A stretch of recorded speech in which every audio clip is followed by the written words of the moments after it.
jam hire mon bandiraɓe sehlaɓe radio Jowol Sare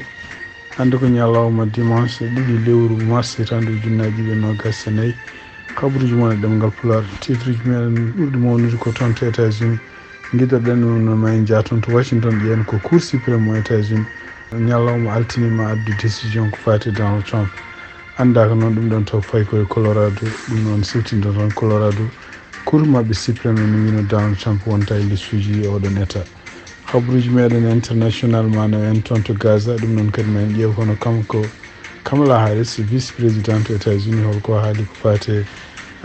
oɗo saha joni hono Israël e guerre gonɗo toon ɗum noon en wayno ko yaltini hannde konngol ngol heewani nanede laamu États-Unis habaruji men international mana en toon to Mali hono kanko biyeteɗo Alpha Yaya Sangare ko colonel ko bindunoɗo deftere ko fate bonnandeji baɗoji toon to Mali ene wayno nanggama hanki ñalawma habaruji men ko toon to Hayti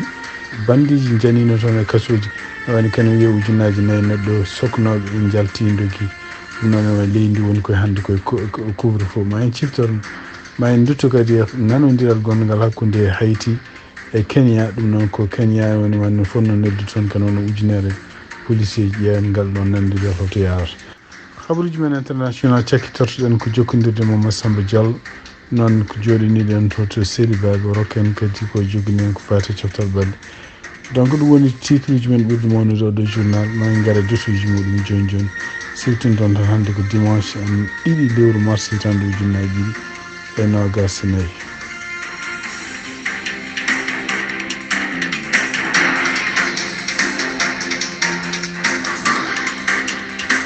bandiraɓe sehlaɓe heɗotoɓe radio Jowol Sare jaam hiire moon donc toon to États-Unis tugnadi kadi eko yalte site mo cour suprême mo États-Unis noon ko suudu ñawirde mawdu ɓurdu towde wonde no États-Unis ɓe mbi wonde ko e nder website mabɓe ko janggo altine mabɓe ƴeftu décision ɗum noon décision koko fate Donald Trump ko ɗamina tan ene wayno has décision haysoɓe kalani holko ɓe kalata ko woni ɗamina ko wonde ko hono Donald Trump ene wayno ko toon to Colorado ɗum noon ko goto état ji États-Unis e wino cour mabɓe suprême e wayno wino wonde ko kanko Donald Trump o wawa wonde lissuji oɗon état sibabude kanko hoore makko tumedemo wonde o yamiri walla o murtini yimɓe yo janne toon to congrès ɗum noon hadde ɗumen gonɗinde woteji bannoɗe hitande ujunnaji ɗe nogas noon kanko Donald Trump ene wayno waɗino appel o noon ene wayno yehino toon ha to cour suprême wayno oɗo saha joni kañum woni ɗamina en ma ƴeftu décision ko fati ɗum ɗon so tawi kanko Donald Trump o yamirama wiyama wonde ko o wawa wonde jeeyede e lissuji gonɗi Colorado ɗum noon ɗoftade cour suprême Colorado ko haali ene wayno donc haysindo woteji mbaɗi toon woteji mbaɗata ko ñande ɓawa janggo hayso woteji mbaɗi ne wayno hayso inde makko woni hen ko wotana toon ko contrat donc anda kata holko décision mo kamɓe cour suprême moɓe ƴeftata siftinde on tan ko kamɓe cour suprême ɓe keɗino oɗo ka ko fate cour suprême Colorado ko hanno Donald Trump koɓe keɗino ɗum ko ñande jeetati lewru février e ɗum noon e wayno ko oɗo saha joni ene wawi ko joni ɓe ƴeftata décision hawnaki taw koko fate ɗum ɗon siftinde ton tan kadi ko kamɓe cour suprême kadi ɓe mbi wonde ɓe keɗoto affaire Donald Trump ko fate immunité mum ɓe keɗoto ɗum ko ñande nogas e ɗiɗi lewru avril ɗum noon ene wayno ko ɗum ɗon kadi ko hunde oɗo saha joni en addi caɗele seeɗa wonande hakkude yimɓe politicien ji surtout hakkude kamɓe parti ji ɗi parti démocrate e parti républicain ji démocrate enen wayno ko kañumen koye mbi wonde ko cour suprême woni koye wadde peeje fof beele ne walla Donald Trump pour tardinde jugement ji mum puɗɗi ɗi ñawede ɗum noon so tawi ɗiɗon tardi ɗum noon firti wonde ko wonata ko ñawore makko so woodi wonde wonata ko caggal élection ngaji ɗum noon kadi ko hunde jogorani wonde so tawi ko kanko Donald Trump gagni élection ngaji pour ardade leydi États-Unis par ce que mo jogui droit kala ko fate ñawoji patuɗe makko tawde koye ko fédéral o momta ɗum ha laaɓa ha hande toon to Washington e tungadi kadi habaruji gomriɗe toon to congrès hono kanko Mike Johnson gardiɗo suudu représentant ji ene wayno e nder konnguli ɗi kalade hande mbi wonde ko kanko hoore makko mo ƴeewade peeje fof oɗo saha o artira facture mo ganduɗa baɗɗo balle patuɗe Ukraine ɗo artira ɗum toon to congrès kadi o ƴeewa républicain ji beele ne miijo hen ɗum ɗo fof noon ari ko caggal nde woni républicain ji mbaɗi lande ka kadi ken wayno mbiyata ɗum ko républicain ji wonanɓe pour Ukraine ɗum noon wani ko so tawi ɓe mbaɗin soɓe dañin ken wona temedere nogas joyi signature ɗum woni koɓe mbawi poursuidemo kanko Mike Johnson o adda facture o toon to suudu représentant ji pour woote siftinde on tan ko oɗon facture wotanoma toon to Sénat kono e wayno ko kanko nde fonnoon arde toon to suudu représentant ji o wi ko ala e ɗum noon kadi ene wi wonde ko sababu nde yamirore Donald Trump. Hande toon to États-Unis hono toon to Washington DC ene wayno woteji mbaɗin toon hande ɗum noon woteji ɗi ene wayno ko kanko Nikki Haley gañi ɗum noon ko ɗum woni lawol makko gadanol gañade woteji primaire hakkude républicain ji e nder konngudi noon ɗi o haalde e reporter uji ene wayno ɓenne namdomo mbi wonde ko so tawi nanodiral ngal ɓe mbanno kamɓe candidat ji ɗum noon ko nde mbaɗata débat ji ɓe mbino ko kala nomaɗo taw ko parti républicain nomaɗo fof kamɓe candidat ji fof maɓe gabbo e muɗum kono kanko o saaha hande o wi wonde ko congrès national parti républicain ji wona congrès national goɗɗo joni wona on wonno nden ene wayno ko wi ko parti républicain sans jam ɗum noon ha hande woni koye haare contre Donald Trump ndeɓe namdimo kadi est ce que kanko hoorema komo ruttoto wonande Donald Trump sipporto ɗum so nomama o wi neɗɗo haalata ko ne supporte neɗɗo goɗɗo ko tawi ne miiji ene jogori perdu o kanko hande woni koye haare woni koye débat woni hande koye wadde campagne makko ko ɗaminiɗo gañade ɗum noon o yiiɗa miijade ka ɗon haala ko wawi wonde hen fof ene wayno ko ɗamina kadi ñande 5 lewru mars ɗum noon ko mardi garoɗo ene woteji mawɗi kadi ma mbad hawnaki kadi ƴeewa kanko Nikki Haley so tawi kadi omo daña gañade ɗiɗon état ji. Habaruji men international guiɗoɗen ko toon to Gaza ene wayno ko siftinde on tan kanko président Joe Biden e nder konngol ngol ƴeftuno ñande aljuma nde o wino wonde ko moɓe puɗɗo neldude nelda ɗum par weeyo avion ngaji tellinta ɗum par hélicoptère parachute ɗum noon ene wayno balɗe ɗe guila samedi ñalawma hande kadi ñallugo tellade kono e tugnade kadi e haraleɓe surtout liggotoɓe Nations Unies wonɓe toon wallaɓe ko palestinaɓe ɓe mbi ɗeɗon balle way kono toɓɓere nder gueji ni ene wayno ala ko nafata par ce que yimɓe wonɓe toon ɓe kene wiiya million ngaji tati neɗɗo hande gondi koye heege e gondi koye ɗon gondi koye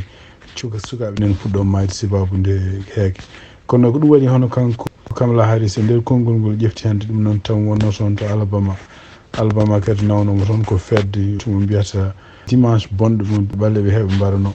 ɗum noon ko manditare muɗum e nder konngol ngol ƴefti o wi wonde to haare wondude Gaza alay saago hankkadi seseli fodde fellodiroɓe ɓe jaɓa dartin ɗum noon kadi huccini kolɗo konngol koye Israël nder kabaruji jaltuɗi wonde ko kamɓe won nanodiral bannungal nanodiral ngal ene wayno ko Israël kañum hooremum jaaɓi won gueɗe won kono ene wayno ko Hamas kañum hooremum won ko gueɗe ɗi ganduɗa ha hande laɓɓinani hen pour ko fate noon no foti prisonnier ji yaltinte wonande Israël naaɓe kadi to banggue Israël kan Hamas kañum en weltaki holno foti prisonnier ji Palestine naaɓe o yaltinta walla hon e kadi e nder condition ngaji ɗi Hamas namdi wi wonde ko alay saago Israël yalta kala nokkuji ɗi ganduɗa ne occupé oɗo saaha joni ruttito en ɗo nokkuji no wano hadde guerre fuɗɗade ɗum noon kadi ko hunde nde Israël jaɓano oɗo saaha joni délégation ngaji mabɓe ne puɗɗino arde toon to Égypte ne ponno rutto toon janggo kono e tugnade habaruji cakkitiɗi on no Israël wi ko yahani saabu Hamas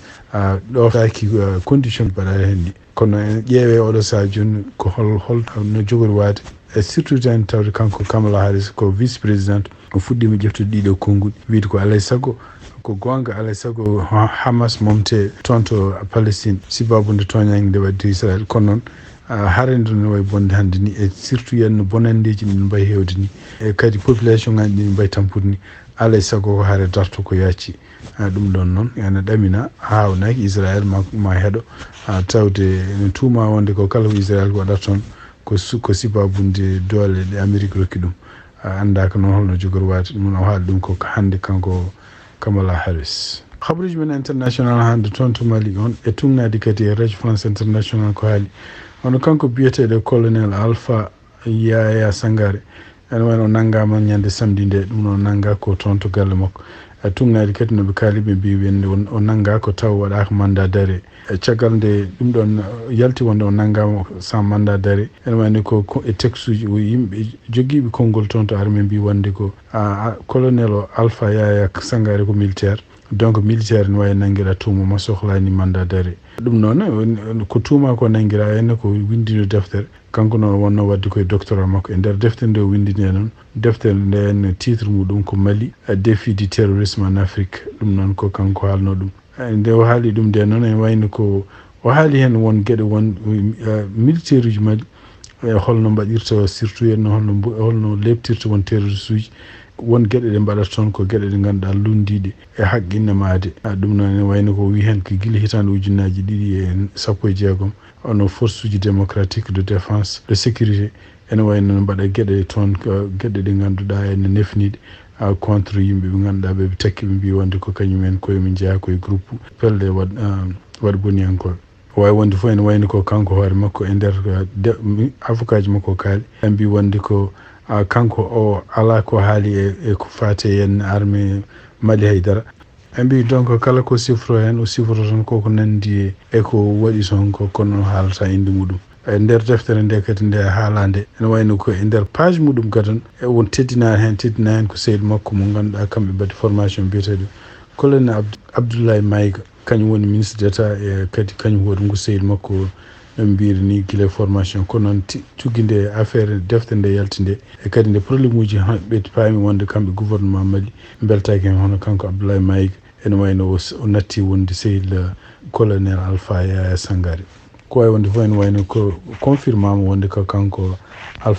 colonel Alpha Yaya Sangare oɗo saha joni omono soka toon to Hayti e tungnade kadi habaruji gomiriɗi toon to Al Jazeera ono kamɓe haytinaɓe ene wayno ko bandiji ɓe mbiyata ganguji janino toon e kassoji e oɗo saha joni wiya wonde ken won ujunnaji 4 yimɓe sokonoɓe toon e ɗiɗon kassoji jalti dogui ɗum noon ene wayno ko ardiɓe leydi ndi oɗo saha joni ene mbaɗi ko wiyete couvre-feu to Hayti siftindon toon Hayti donc kile président mabɓe biyeteɗo Jovel Moïse wara ɗum noon ko wara ko ñande 7 lewru juillet hitande ujunnaji 2020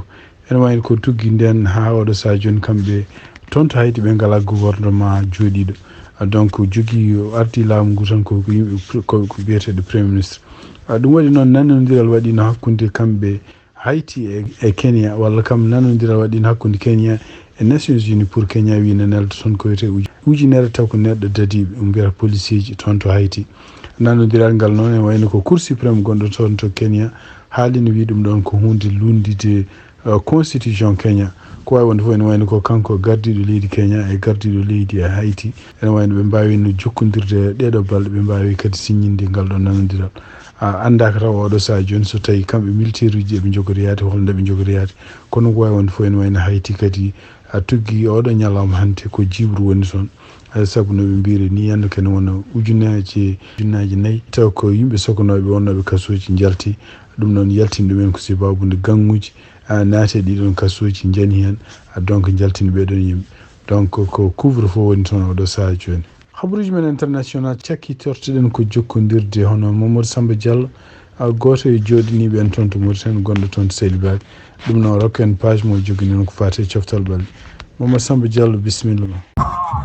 eyi ɗum noon ene wayno match final o gasini hakkude Seydi Baaɓe e Dimanche ɗum noon enen gondi ɗo e entraîneur Seydi Baaɓe ɗum noon bisimilla ma e radio Diol Sare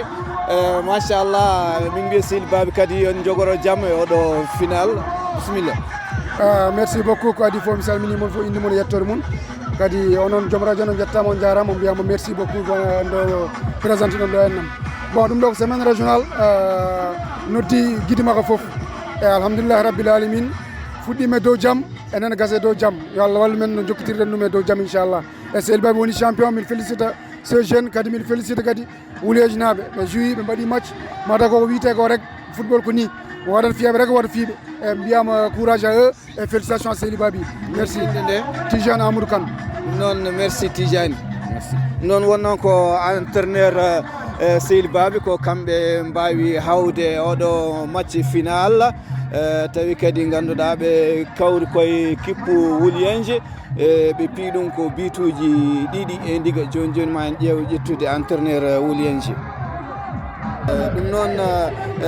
radio Diol Sare eɗen gondi ɗo e entraîneur kippu Wulianje kamɓene machallah ɓe petti no fewi ɓe mbaɗi ko 2 matchs successifs hanki ɓe joué ɓe pi wonko 3-0 hande kadi machallah ils ont fait un bon match entraîneur mabɓe nan ɗo ɗum noon bisimilla maɗa ɗum noon a jarama no mbiɗani ko noon sa teskima gonga Seydi Baaɓe mérite victoire muɗum hay dara haaltake ko équipe moƴƴo tigui mbaɗɗo fayida kadi hay hunde ittani e kamɓe golli ko somi haali han tampere wonde équipe amin tampi ko gonga kono kadi il faut reconnaître que Selibaɓe c'est une excellente équipe. Voilà, nous avons essayé de tout donner, voilà, pour gagner, mais au final on se rend compte que Selibaɓe a été meilleur dans beaucoup de domaines, mais c'est surtout la fermeture physique qui a fait la différence. Et ils sont beaucoup plus frais que nous, et ça c'est vite, et ça s'est fait remarquer sur le terrain.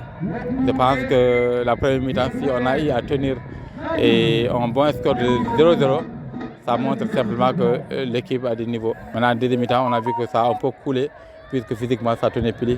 Et les gosses, malgré la combativité, malgré la volonté, l'envie de gagner, voilà, ont perdu le match. Maintenant, on les encourage, tout en félicitant aussi l'équipe de Selibaɓe qui a été excellente. Inninde Thierno Ndiaye Tall. Thierno Ndiaye Tall, ɗum noon du courage. Merci. Ouais, merci. Mama Samba Diallo jarama bandiraɓe sehilaɓe heɗotoɓe radio Diosar ko ɗi habaruji jogon noon hannde e ɗemgal Pulaar awɗo ñalawma hannde dimanche 2 lewru mars hitande 2024 yen mbaala jaam ha janggo on jarama.